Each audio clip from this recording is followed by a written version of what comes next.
Dito natin itatayo yung ating kubo. So nahukayan na natin yan ng isang butas para tayuan ng poste.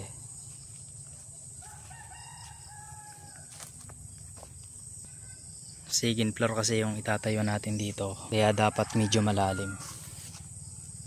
Puting lang yan, and then pagka puting, lagyan natin ng haligi. Ang size ng haligi natin na ilalagay dyan ay 5x5, ang haba ay 14. Hindi pa lang tapos magpaputol ng kahoy, kaya inuuna ko to pagtatayuan ng mga poste.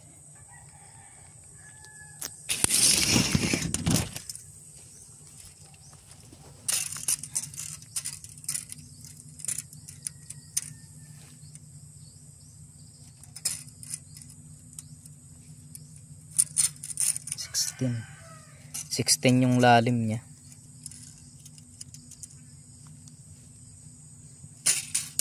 Tapos yung puting natin kulang 1 feet. So pag pinagsama natin yan, pati yung ilalim ng poste, so abot siya ng 2 feet. So pwede na siguro yan para sa second floor.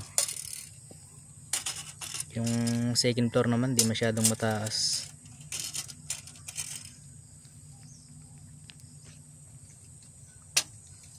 Pagkatapos natin ito mabuhusan, ididiretso na rin natin yung flooring. Yan. Tatambakan lang natin yan ng mga bato-bato. Marami naman ditong mga bato. Tulad niya, no? Medyo matagal-tagal pa to bago magawa. Pero utay-utayin natin. Kasi ang dami ko pang gagawin, no? Tatabasan ko pa yan. So natabasan na natin yan noong nakaraan. Napakabilis lang talaga tumubo ng damo. Yan. Malinis na yan noong nakaraan eh. Tapos to sinilabang ko na rin para mamatay itong kawayan na to, kasi kalapit lang siya ng kubo na itatayo natin.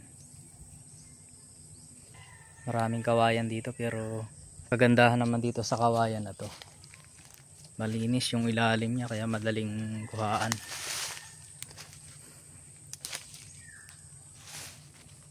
Andun yung kubo natin.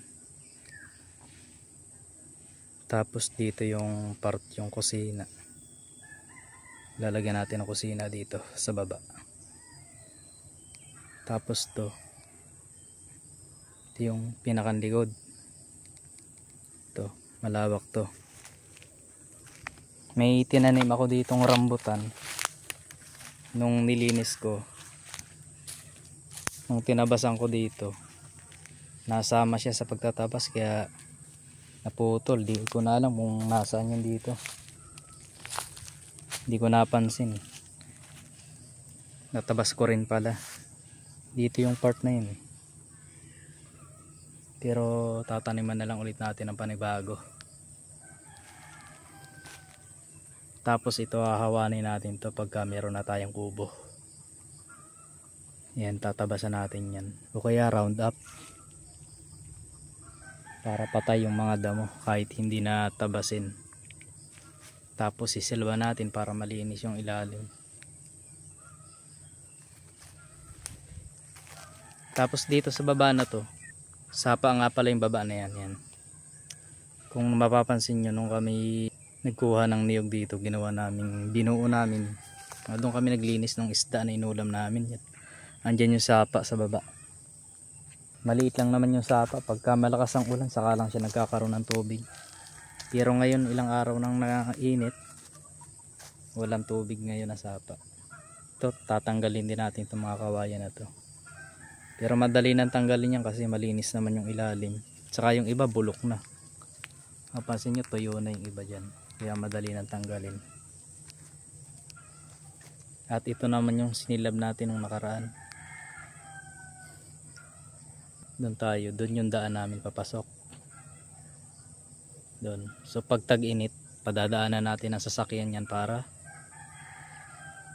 maipasok natin dito yung owner. Dito natin ipaparking. Kaya dito.